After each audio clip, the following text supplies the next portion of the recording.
হ্যাঁ, আগের আলোচনার সাপেক্ষে এখন আমরা মূল নিয়মে কিছু গুরুত্বপূর্ণ ফাংশনের অন্তরীকরণ কেমন হয় দেখার চেষ্টা করব। দেখো, মনে করো আমরা একটা ফাংশন নিলাম এরকম যে y equal to E to the power x.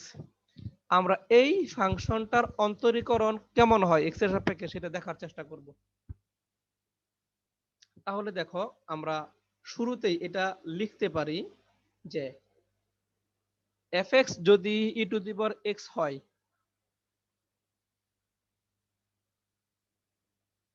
তাহলে এটার অন্তরীকরণ আমি কি দ্বারা লিখেছি, ddx অফ fx, অথবা এটার আরেকটা রূপ আছে f প্রাইম এক্স। এটা দ্বারাও তুমি বুঝবা যে এটা অন্তরীকরণ করা হচ্ছে। f প্রাইম এক্স দ্বারাই বুঝবা যে ddx, এটা দ্বারা এটাই বোঝায় ddx অফ fx। ঠিক আছে, এটা যেই কথা f প্রাইম এক্স একই মিনিং। তাহলে এই সূত্রটা লিখে ফেলি আমরা, মূল সূত্রটা limit h tends to 0,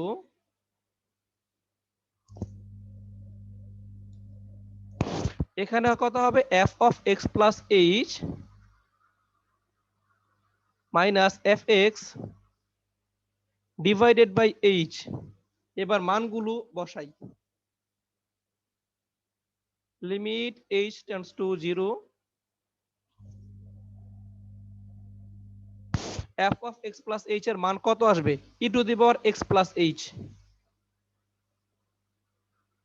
minus fx এর মান তো আমরা জানি e to the power x, নিচে থাকবে h, ইকুয়াল দাও লিমিট h টেন্ডস টু 0। এটাকে আমরা একটু ভেঙে লিখব, কিভাবে, এইভাবে লিখব e to the power x into e to the power h minus e to the power x divided by h। ঠিক আছে, এখন দেখো তুমি চাইলে e to the power x টা কমন নিতে পারবে।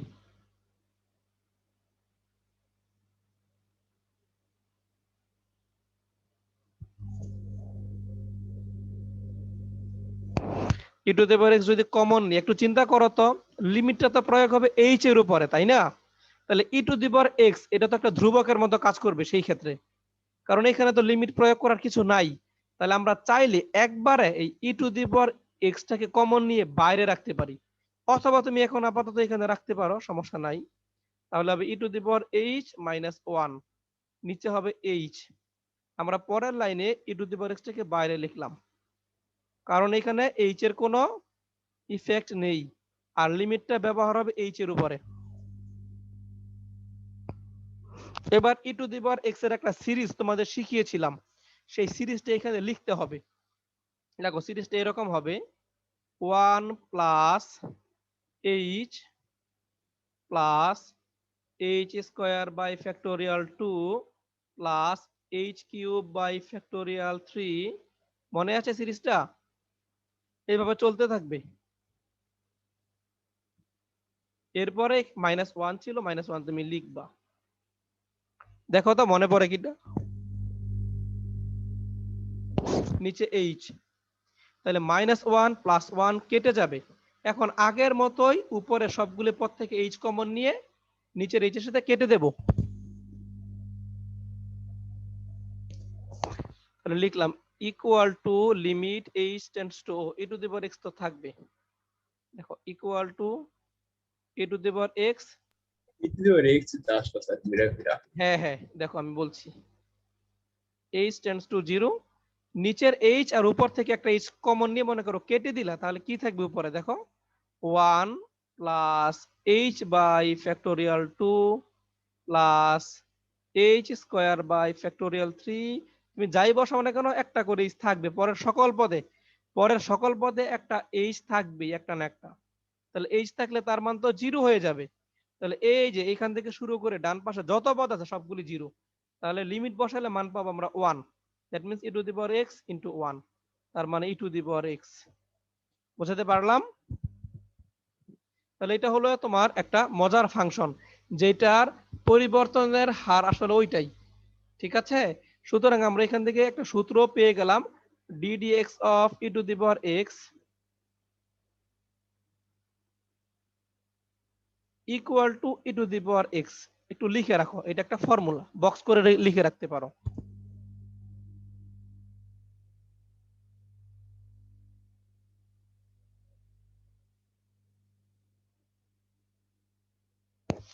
তোমাদের একটা কাজ দিয়ে রাখি, তোমরা এইটার মান বের করবা যে DD x of E to the power a x equal two what.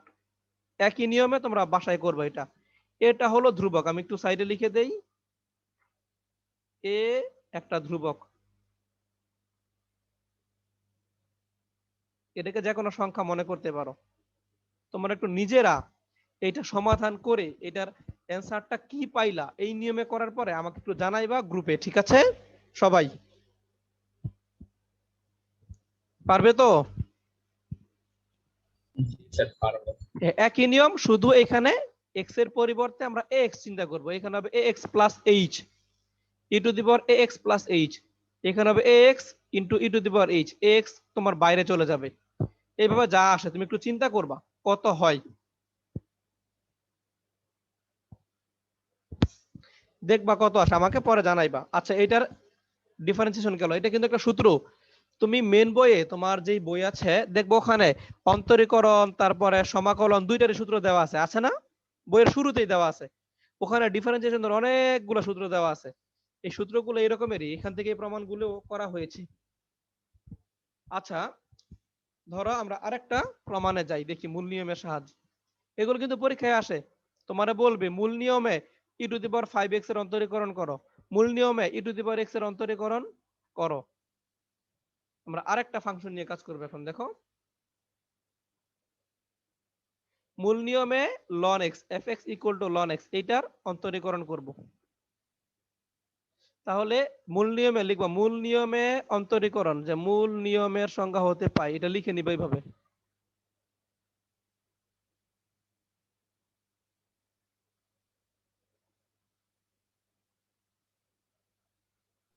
তো তার মানে সবগুলার এই প্রমাণ শিখতে হবে? প্রমাণ, হ্যাঁ, পরীক্ষায় আসে, প্রমাণগুলো পরীক্ষায় আসে, আর এই প্রমাণগুলো ব্যবহার করে আমরা পরবর্তীতে কাজ করব, ঠিক আছে? দেখো অনেকে লেখে মূল নিয়মের সংজ্ঞা হতে পারে, অনেকে শুধু এইটুকু লেখে মূল নিয়মে শেষ, তোমার যা ইচ্ছা, এটা ল্যাঙ্গুয়েজ নিয়ে সমস্যা নাই। এই এই প্রমাণগুলো পরীক্ষায় আসে।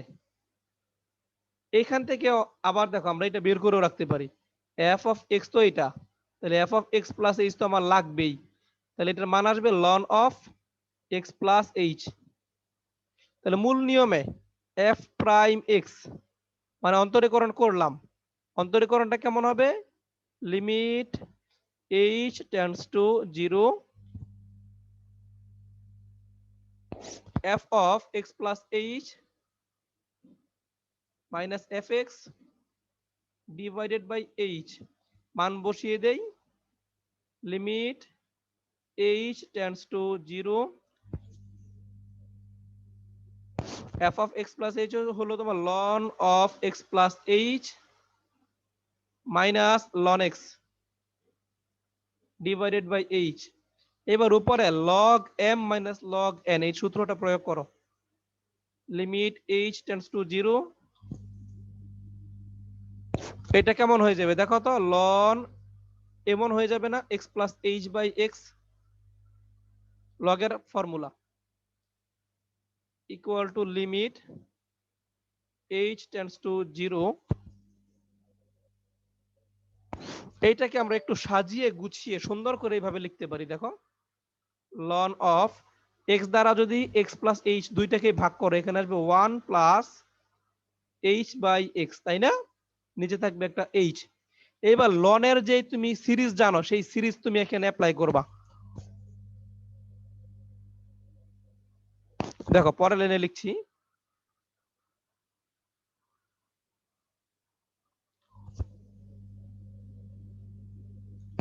হ্যাঁ সিরিজটা আমি একটু লিখে দিই। প্রথমে হবে x, x বলতে এখানে কি ভাববো, h বাই x।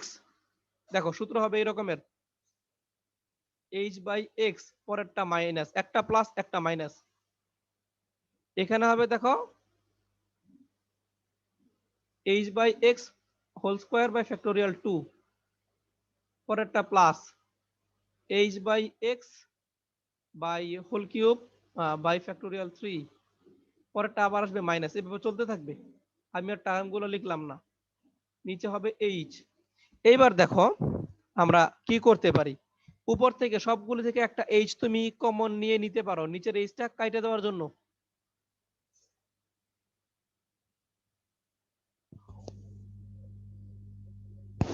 সবগুলিতে দেখো এইচ আছে, আমি যদি এইচটা কমন নিয়ে নেই তাহলে কি থাকবে, প্রথমে থাকবে আমার 1/x মাইনাস, পরে কি থাকবে, এখানে হওয়ার কথা কিন্তু দেখো h square by x square, একটা এইচ চলে আসবে, তাহলে কি থাকবে h by x square into 2 factorial. পরেরটাই কি থাকবে দেখো তো, এইচ কিউব, তার মানে এখানে যাবে h square by x cube into 3 factorial, তাই না? এইভাবে চলবে, আমরা লিখলাম না, নিচে এইচ, এইচ এইচ কাইটা দাও। তুমি এইবার লিমিটটা প্রয়োগ করো, লিমিট প্রয়োগ করলে অনির্ণয় আসে না, সুতরাং এইচ যতগুলি পদের সাথে জড়িত সবগুলি পদ শূন্য হয়ে যাবে। ফাইনালি আমরা মান পাবো কত, 1/x। ঠিক আছে, সুতরাং আমরা বলতে পারি ddx of ln x equal to 1/x। এটা আর একটা ফর্মুলা, এই সবগুলো তোমরা মেন বইয়ে প্রমাণ পেয়ে যাবে। দেখো ক্লিয়ার কিনা বিষয়টা।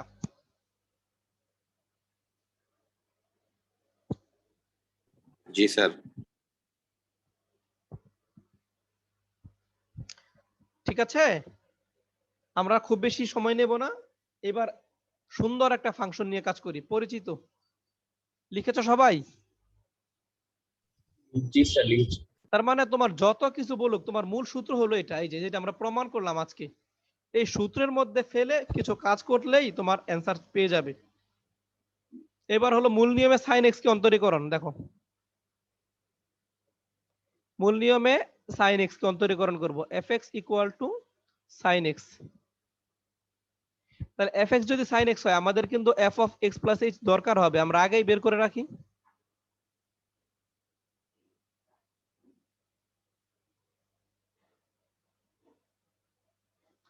এবার লিখো মূল নিয়মে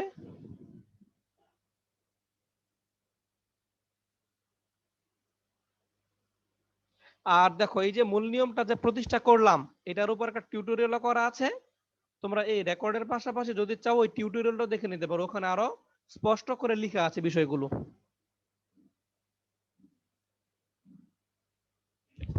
লিমিট সূত্রটা লিখে ফেলো, h tends to 0,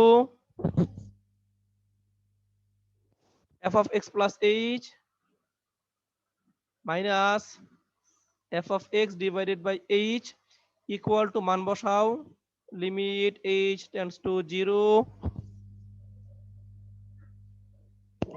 f of x plus h এর মান হলো sin of x plus h minus sin x divided by h।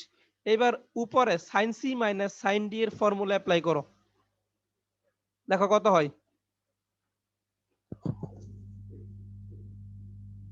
সূত্র মনে আছে, 2 cos c plus d by, দেখো 2 cos, এখানে কত হবে c plus d বাই 2 নাকি, তাহলে c plus d করলে কত হবে 2x plus h, তাহলে উপরে হবে 2x plus h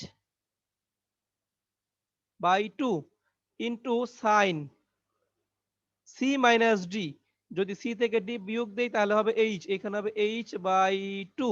ক্লিয়ার, নিচে থাকবে একটা h। বুঝলাম।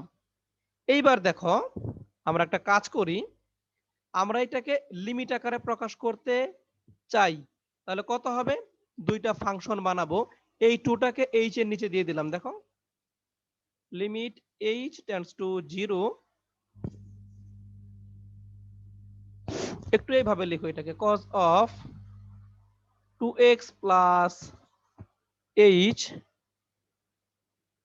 বাই 2, এইখানে দিলাম h বাই 2, এখানে রইলো সাইন অফ h বাই 2। আমি কেন করলাম আশা করি বুঝতে পারছো, এই সাইন h বাই 2 এর নিচে h বাই 2 নিয়ে আসবো, তাই না? এখানে টেন্ডস টু 0 আছে, আমরা এই জন্য লিমিটের কৌশলগুলো আগে শিখে ফেলেছি। এবার এটাকে দুইটা ফাংশন আকারে লিমিটটা ডিস্ট্রিবিউট করে দেব। লিখবো limit h tends to 0 cos of 2x plus h। দেখো cos of 2x plus h by 2 এটা একটা ফাংশন, ইনটু দিয়ে আবার লিমিটটা ডিস্ট্রিবিউট করে দাও। Limit h tends to 0 sin of h by 2 নিচে হবে h by 2। দেখো দ্বিতীয় যে পোরশন এটার মান কত হবে 1, তাই না? টেন্ডস টু 0 আছে, আবার সাইনের উপরে যে অ্যাঙ্গেল নিচেও তাই আছে, তাহলে এই দ্বিতীয় অংশটার মান হয়ে যাবে 1। এইখানে দেখো তো কত হয়, h এর মান 0 বসালে cos 2x by 2, তাহলে 2x by 2 মান কত আসবে cos x। তার মানে ফাইনালি আমরা পাবো এটার মান cos x। অর্থাৎ আমরা বলতে পারি ddx of sin x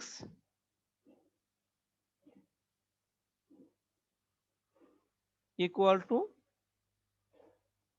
cos x। ঠিক আছে, প্রমাণগুলি কিন্তু সহজ, জাস্ট একটু তুমি যদি একবার দেখে নাও বই থেকে, তুমি সবগুলো প্রমাণে করতে পারবে ইনশাআল্লাহ।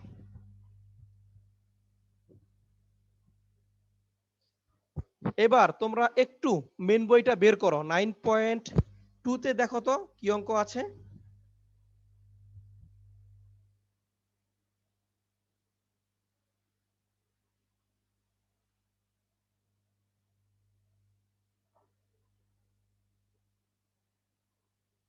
জি স্যার, অঙ্ক এই টাইপেরই না?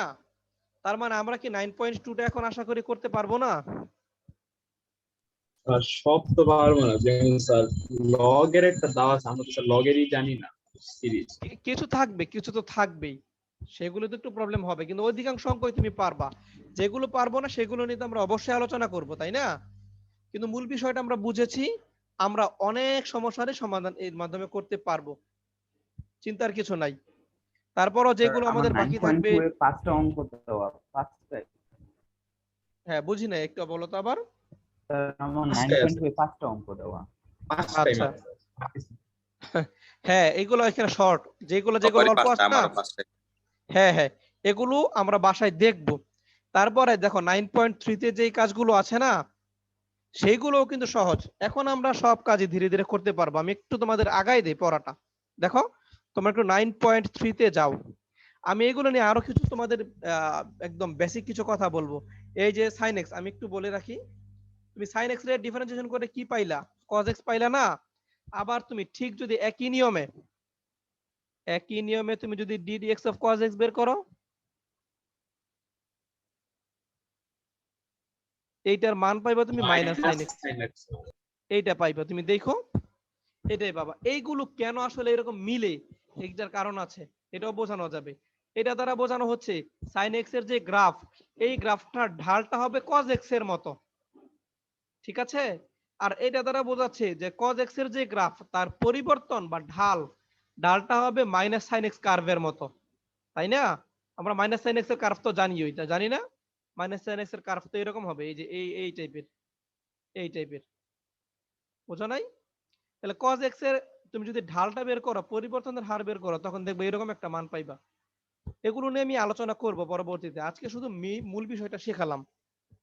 অনেক মজার মজার জিনিস আছে ক্যালকুলাসে, অনেক সুন্দর সুন্দর কিছু আছে, এটা দেখবা তোমরা ধীরে ধীরে।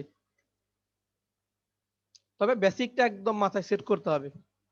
ম্যাথ যতদিন থাকবে ক্যালকুলাস তোমাকে ব্যবহার করতেই হবে। যেমন দেখো, এখন আমি যেটা বলি তোমাদের, ধরো 9.3 এর যে ম্যাথগুলো আছে, তুমি কিন্তু সেইগুলো এখন পারবে অনেকটাই। কেন? আজকের এই আলোচনা আমার মূল উদ্দেশ্য ছিল তুমি যেন 9.23 করতে পারো। যেমন ধরো আমি একটা এক্সাম্পল দিই তোমাদের।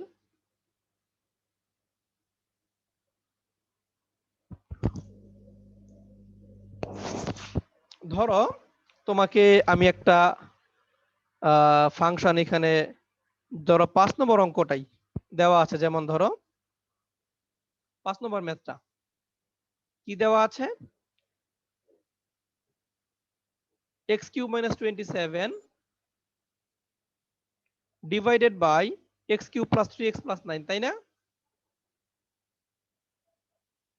বিষয়টা বুঝেছি? আমরা এইটাকে অন্তরীকরণ করব, বিষয়টা তো এই, তাই না? আমরা এইটাকে অন্তরীকরণ করব, তাহলে এইটাকে একটু সিম্পলিফাই করে নেব। আমরা শুরুতে ধরে নেব যে ধরি y ইকুয়াল টু এটা, মানে ফাংশনটা এটা ধরে নিলাম। তাহলে আমরা কি বের করতে পারি? y ইকুয়াল টু, মূল নিয়মে কি করতে হবে স্যার? না না, মূল নিয়ম যদি না বলে তখন মূল নিয়মে করবা না। মূল নিয়মে কেন আমরা ব্যবহার করেছি? মূল নিয়ম থেকে তুমি তো এটার ইন্টিগ্রেশন জানো, ডিফারেন্সিয়েশন x কিউব, তাই না? তুমি তো 3x কে ডিফারেন্সিয়েশন করতে পারো মূল নিয়মে। মূল নিয়ম জি থেকে স্যার, তুমি পারি। ছোট ছোট বিষয় শিখে আসছো, এখন তুমি মূল নিয়মটা প্রয়োগ করে বড় বড় অঙ্ক করবা, ঠিক আছে? তুমি যদি এই যে ddx অফ x কিউব তুমি এটা যদি না জানো এটার মান কত, তুমি মূল নিয়ম থেকে যদি এটা না জানো তাহলে এই ফাংশনটাকে তুমি ডিফারেন্সিয়েশন করতে পারবা না। তো মূল নিয়মটা ওই জায়গায় দরকার, ঠিক আছে? লিখো, উপরের সূত্র ভাঙো, a cube minus b cube কত হবে? a minus b into a square plus ab plus b square. নিচে যে ক্যালকুলেশনটা আছে দেখো, এখানে যা মিলে আছে ছিল আমরা, স্যার একটা। হ্যাঁ আমরা তাই রাখলাম। দেখো নিচে কি এক্স কিউব, আমি মনে ভুল লিখছি, এটা এক্স স্কয়ার না, এটা হবে এক্স স্কয়ার। তাহলে এটা হবে x square plus 3x plus 9। এখন এই অংশটা কাইটা দাও, তার মানে তুমি y এর মান পাচ্ছ x মাইনাস 3। দেখো y equal to x minus 3। এখন তুমি dy বাই dx মানে ডিফারেন্সিয়েশন করতেছি, dy বাই dx এখানে হবে, y টা এখানে লিখলেও চলে উপরে লিখলেও চলে। এটার মানে দাঁড়াচ্ছে এরকম ddx, এই যে y এর মান বসাবো x মাইনাস 3। এখন একটা বিষয় মনে রাখবা, যদি একাধিক ফাংশন যোগ বা বিয়োগ আকারে থাকে তাহলে ফাংশনগুলোকে আলাদা আলাদা ভাবে ডিফারেন্সিয়েশন করা যায়। এই লাইনটার মানে হচ্ছে এরকম, ddx of x minus ddx of 3, এটার মানে হচ্ছে এরকম। তুমি চাইলে এটাকে মনে মনে একবারে ক্যালকুলেট করতে পারো, এভাবে আলাদা করে লেখার দরকার নাই, কিন্তু মূল বিষয়টা হলো এরকম আলাদা করে লিখতে হয়। তাহলে ddx অফ x এটার মানে কি? x এর পাওয়ার কত এখানে 1, তাহলে 1টা সামনে চলে আসবে, x এর পাওয়ার 1 থেকে 1 কমে যাবে নাকি? তাহলে ফাইনালি তুমি কত পাচ্ছ? 1। 1 মাইনাস তার 0 মানে 1 ই এইটা আসে। এইটা একটা সূত্রের মধ্যে তুমি চিন্তা করতে পারো, ddx অফ x এটার মান কিন্তু 1। তাহলে এখানে এটার মান হবে 1। এর পরের অংশটা ধ্রুবক রে ডিফারেন্সিয়েশন করলে অলওয়েজ কি আসে জানো? অলওয়েজ তোমার এটার মান আসে কত? 0। 0 আসে। কেন 0 আসে বলো, কেন 0 আসে? এটা আমি একটু বোঝাই, দুই ভাবে ব্যাখ্যা দেওয়া যায়। পরিবর্তন নাই তো স্যার কোন এটা। হ্যাঁ হ্যাঁ এক্স্যাক্টলি ওইটাই। সরল রেখা, এটা ধরো y equal to 3 line, y equal to 3, এটার মানেটা কি জানো? এটার মানে হচ্ছে এই যে এরকম y ইকুয়াল টু 1 2 3, এই যে সরল রেখা, এই সরল রেখাটা বলো y ইকুয়াল টু 3। এই সরল রেখার তো ঢালের কোনো চেঞ্জ নাই, সব জায়গায় সে একই রকমের, কোনো পরিবর্তন নাই, তাই না? এটা ঢালের পরিবর্তন কত? 0। আর ddx মানে কি? তোমার ঢালটা, ঢাল বের করছো, পরিবর্তনটা কেমন? তাহলে পরিবর্তন তো নাই, তাহলে পরিবর্তনের হার কত? 0। এই জন্য এটা ddx করলে 0 আসে। আবার ম্যাথমেটিক্যালি দেখা যায়, এটা ধরো তুমি ddx অফ 3 করবা, এটাকে ম্যাথমেটিক্যালি তুমি এভাবে চিন্তা করতে পারো x টু দি পাওয়ার 0, তাই না? তাহলে ধ্রুবকটা ধ্রুবকের মতো থাকে, ধ্রুবকের কোনো কাজ নাই। x two the power 0 K differentiation করলে কত আসে? 3 into 0 x two the power 0 minus 1। তাহলে বিষয়টা দাঁড়াচ্ছে এরকম, দেখো উপরে 3 ইনটু 0, নিচে হবে x, ফাইনালি দেখো 0। বোঝাতে পারলাম? এটা ম্যাথমেটিক্যালি দেখালাম। আর এটা হলো তোমার প্র্যাকটিক্যালি যে কেন 0 হয়। তার মানে এটার মান আসবে ফাইনালি কত তোমার? অনলি 1। অঙ্কটা বোঝাতে পারলাম? এরকম তোমার অনেক সমীকরণ থাকবে, ঠিক আছে? এগুলো আমরা ধীরে ধীরে দেখাবো, আস্তে আস্তে করে আসবো। ডিফারেন্সিয়েশনটা তুমি এখন কিন্তু শুরু করে দিলা। তো 9.3 এর বেশ কিছু অঙ্ক তোমরা পারবা, বেশ কিছু অঙ্ক পারবা না, কারণ সবগুলো সূত্র আমি এখনো দেখাইনি। এই যে সূত্রটা বেশ কাজে দিবে, ddx অফ ইউভি। ইউভি মানে কি? দুইটা ফাংশন যদি গুণ আকারে থাকে তখন আমরা এগুলাকে কিভাবে ডিফারেন্সিয়েশন করব, এই টাইপের অনেকগুলো কাজ 9.3 তে আছে, যেটা আমি দেখাইনি তোমাদের। এগুলো পারবা না তোমরা, এগুলো আমরা পরে শিখবো, কোনো চিন্তা নাই, ঠিক আছে? দুইটা ফাংশনের ভিতরে কি x চলক আছে? দুইটার মধ্যে এক্স চলক থাকবে, নইলে তো একটা ধ্রুবক হইতো, আর ধ্রুবক হইলে তো কোনো চিন্তাই ছিল না আমার। বিষয়টা এমন, ধরো তোমাকে বললো যে দেখো একটা অঙ্ক এখানে দেওয়া আছে, আমি তোমার দেখাই, 14 নম্বর অঙ্কের দিকে তাকাও। এই যে 14, ddx of e to the power x sin x, দেখো দুইটা ফাংশন এখানে, একটা e to the power x একটা sin x, দুইটা ফাংশন গুণাকারে আছে। তাহলে দুইটা ফাংশন গুণাকারে থাকলে নিয়মটা কি আমি একটু শিখাই দেই, ঝটপট প্রমাণ করব না এখন। ddx অফ uv, মনে করো দুইটা ফাংশন দুইটাই x এর, এইটাকে এটা হলো প্যান্ট পরার সূত্র, এইভাবে চিন্তা করতে পারো। এক পায়ে প্যান্ট দিবা আর এক পা দাঁড়ায় থাকবা, তাহলে ইউটাকে মনে করো খালি রাখলা, ইউ এর কোনো কাজ নাই। আরেক পায়ে ডিফারেন্সিয়েশন করো, প্যান্ট পরো, আবার প্লাস দিয়া দ্বিতীয় পা, যে পা প্যান্ট পরে আসো এটাকে দাঁড় করে রাখো, অপর পায়ে প্যান্ট পরো। বিষয়টা এমন। তাহলে ইউভি, তুমি একটাকে ইউ ধরো আর একটাকে ভি ধরো, তাহলে প্রথমে যে কোনো একটাকে খালি রাখো, তুমি কোনটাকে ইউ ধরবা কোনটাকে ভি ধরবা নিতান্তই তোমার চয়েস, সমস্যা নাই। তাহলে ই টু দি পাওয়ার এক্স কে আমরা বাইরে রাখলাম, এটা কোনো কাজ নাই আপাতত, দাঁড় করায় রাখলাম। ddx অফ sin x করব এখন, প্লাস এবার sin x কে দাঁড় করায় রাখবো, ddx of E to the power x করব। এটা হলো ইউবি এর ফর্মুলা, দুইটা যদি গুণাকারে থাকে। তো আমরা তো মূল নিয়ম এগুলো শিখে আসছি, ই টু দি পাওয়ার x থাকলো, sin x কে ddx করলে পাবো cos x, আবার এখানে sin x থাকলো, e to the power x কে ddx করলে এখানে কত পাবো, into e to the power x। সাবধান, এই ই টু দি পাওয়ার x কে আবার অ্যাঙ্গেল ভাইবো না, x এর সাথে গুণাকারে, এটা আরেকটা ফাংশন। এখন তুমি e to the power x common নিতে পারো, কমন নিলে থাকবে sin x plus cos x। আমি জাস্ট আজকে বোঝাতে চাইলাম তুমি ডিফারেন্সিয়েশনে কিন্তু প্রবেশ করে ফেলেছো, তুমি কি এখন অঙ্কগুলি দেখো পারবা চেষ্টা করলে ধীরে ধীরে। ওকে, একটু লিখে রাখো।